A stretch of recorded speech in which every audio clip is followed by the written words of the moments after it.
Warriors, Leafpool's Wish by Erin Hunter. Chapter 3. Leafpool flattened her ears, feeling fury and shame battle inside her. Stop! Why are you thinking like this? You cannot have these kids. She had already betrayed ThunderClan once by leaving them when the Badgers attacked. When Cinderpaw died because Leafpool had chosen to go away with Crowfeather, Leafpool had made a vow to StarClan that she would never abandon her duties. Wherever you are, Cinderpaw, if you can hear me, I promise that I will never leave our clan again. In her belly, her kids thrashed in protest. What about us? They seemed to be saying. Leafpool was about to twist around and press her muzzle against her side when she realized that Daisy was watching her. She forced herself to stand up straight and trotted over to the high ledge. There was only one place she could go to think clearly. Firestar, I need to visit the Moonpool. The ThunderClan leader looked surprised. Really? Can't it wait until the half moon? Or is there something you're not telling me? Of course there isn't, Leafpool lied. But it is important. You must go, mewed Firestar. He stretched his forepaws over the side of his nest. Brightheart can take care of Brambleclaw's wounds while you're gone. Leafpool opened her mouth to speak, but he continued with a glint in his eyes. And I promise to stay in my den for the rest of today, although I presume I'm allowed to poke my head out for some fresh air. Leafpool purred. Only your head, nothing more. The thought of being able to go to the Moonpool made her dizzy with relief. The StarClan warriors would show her the way forward, remind her that she was not alone and that everything would be alright. Firestar flicked his ear. You must leave now if you want to reach the Moonpool before darkness. Go well and be safe. Leafpool blinked gratefully at him. Thank you, Firestar. I will return as soon as I can. She ran down the tumble of rocks to the clearing, careful not to let the weight of the kids unbalance her. She found Brightheart stalking the fresh kill pile and told her she would be away for a day, no more. Brightheart agreed to check Brambleclaw's injuries, though there was a flash of alarm in her single blue eye. Is everything alright, Leafpool? Has there been an omen? Everything's going to be fine, Leafpool told her. Squirrelflight dragged the blackbird up to the pile. Are you going somewhere? To the Moonpool. I need to speak with StarClan. Squirrelflight looked up at the dark gray sky. There's a storm on the way. Are you sure you should go alone? Of course, Leafpool meowed. StarClan will light my path.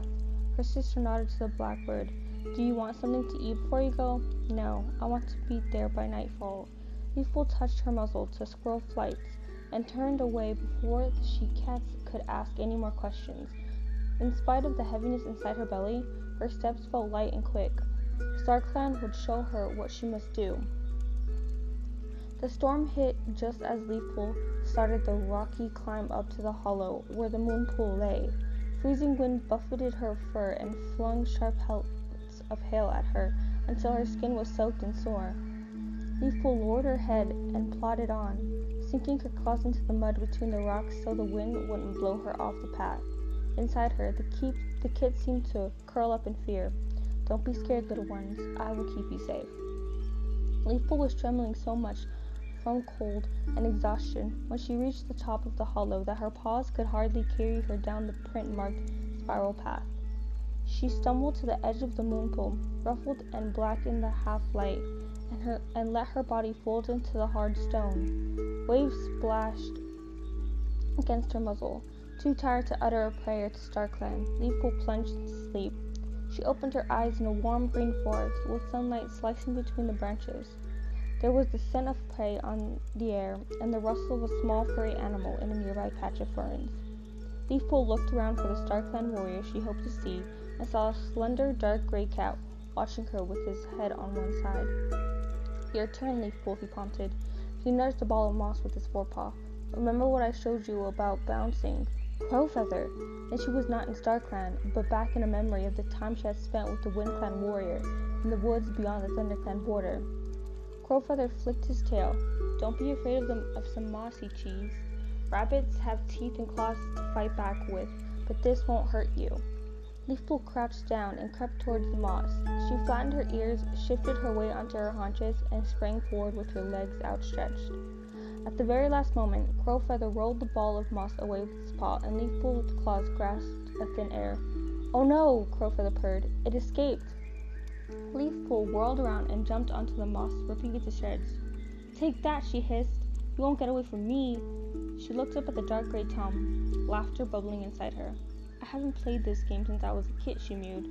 Crowfeather narrowed his eyes. "I can tell." Leafpool launched herself at him, knocking him onto the fallen leaves. "Think you can't, huh? I can catch you any time I want." She found herself standing over him, gazing down into his blue eyes. "I never run away from you," he whispered. "Ow!" Leafpool jumped backward. "Did I hurt you?" Crowfeather was sitting up and licking at the base of his spine. "No, I think I laid on a thistle." "Let me look." Leafpool pushed his muzzle away and parted the hair on his back. "There's a tiny prickle stuck in you. Hold still." She bent closer and gripped the end of the thorn in her teeth. It slid free easily, and Leafpool rubbed the spot with her paw. "There, you'll live." Crowfeather nuzzled her cheek. "Thanks StarClan I had a medicine cat to save me." "Let's climb a tree," Leafpool suggested. She walked over to a moss-covered oak and stared up at the branches. Crowfeather padded over to her to join her. "I don't see why we can't stay on the ground," he muttered. "We're cats, not squirrels." "Come on," Leafpool urged. "You know it's not as hard as it looks, and the view from the top is worth it." She jumped up to the lowest branch and used her front paws to haul herself onto the next one. Crowfeather followed, moving more carefully than Leafpool, but light-footed and nimble thanks to his slender frame. The branches were strong and dry, with deeply ridged bark that made it easy to grip with their claws. Leafpool was hardly out of breath when she reached the top of the oak and broke through the leaves. Crowfeather propped out beside her, clinging so hard to the slender branch that Leafpool felt it sway beneath them. "It's okay," she mewed. "I won't let you fall." Crowfeather blinked. "Neither of us has wings, Leafpool, so you'll have to forgive me if I don't like how high up we are. But look how far we can see." They were on the other side of the ridge from the lake, out of sight of any of the clan territories. In front of them, the land unrolled in dips and curved all the way to the dark line of mountains on the horizon. Here and there, two-legged dens clustered in small reddish groups, but mostly the view was empty. Leafpool shuffled closer to Crowfeather and leaned her head against his shoulder. His pelt smelled of grass and the breeze, with a faint hint of rabbit underneath. "There is so much land beyond our homes," she whispered. Crowfeather rubbed his chin on the top of her head. "Somewhere out there is a place we can be together all the time. You know that, don't you, Leafpool?" Still tucked against him, she nodded. "I wonder if we'll ever find it," she murmured. She felt the dark gray cat tense beside her. "I would give my last breath trying," he vowed. Suddenly, a gust of wind rocked the top of the tree. In a heartbeat, Crowfeather was flung off the branch. Leafpool shrieked in horror as his body plunged downward. She tried to jump down after him, but the wind was so fierce the branch leaped and bucked underneath her.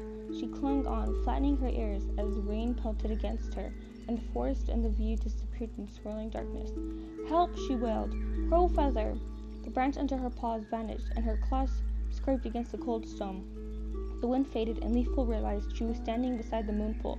Her eyes gleamed in the shadow, and a familiar scent wreathed around her. "Spotted Leaf," she mewed in relief. The tortoiseshell she-cat walked forward. Her pelt glowed with starlight, and her eyes were like tiny yellow moons. Leafpool felt her kids cold and unmoving in her belly. Had the journey through the storm harmed them? "Are my kids all right?" she begged. "Yes, they are," Spotted Leaf meowed. Her voice cracked with sorrow. "Oh, Leafpool, what you have done? You foolish cat!" Leafpool flinched, feeling the lash of Spotted Leaf's tongue like a blow. "But I can't make excuses," Spotted Leaf warned. "It's too late for that, don't you think?" "Spotted Leaf, hush!" The thick-furred gray cat lumbered across the stone.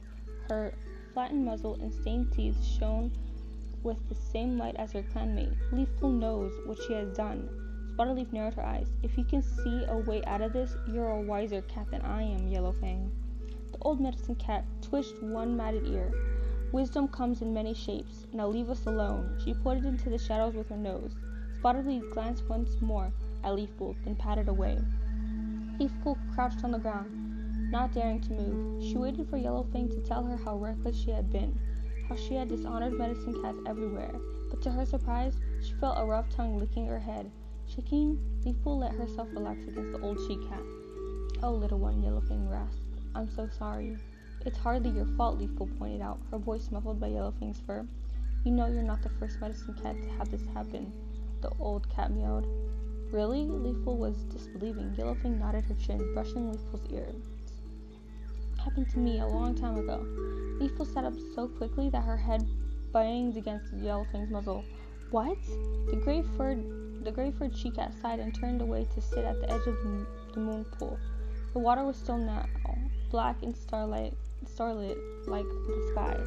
Have you heard of Broken Star? She asked. Of course, me Leafpool. Leader of StarClan before Nightstar and Blackstar. He tried to destroy ThunderClan with the help of rogues. Yellowfang nodded. He was my son. Leafpool nearly fell over. Did any cat know? Never. It was a terrible mistake, and I was punished by my secret every day of my life. Is that what's gonna happen with my kids? Leafpool whispered. Are they a terrible mistake too? Yellowfang closed her rheumy eyes.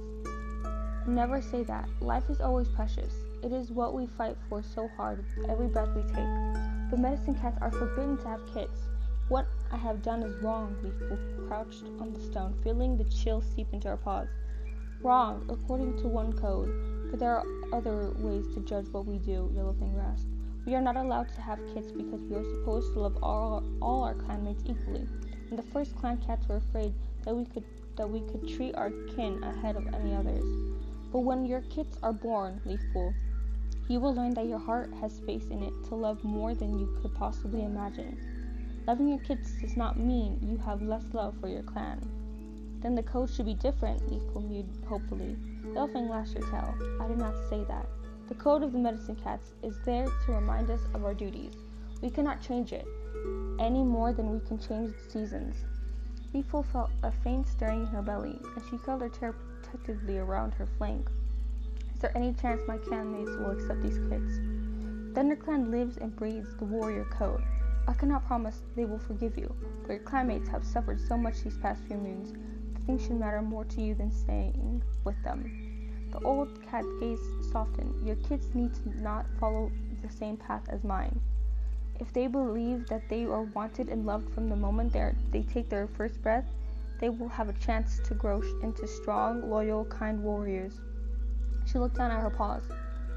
My mistake was to give Broken Star to a cat who did not love him, who resented every mouthful of milk he took from her. Please help me, Leafpool begged. I want to serve my clan, but I cannot make these kids disappear. Yellowfang stood up and started to walk back to the shadows. You'll have to be smarter than I was.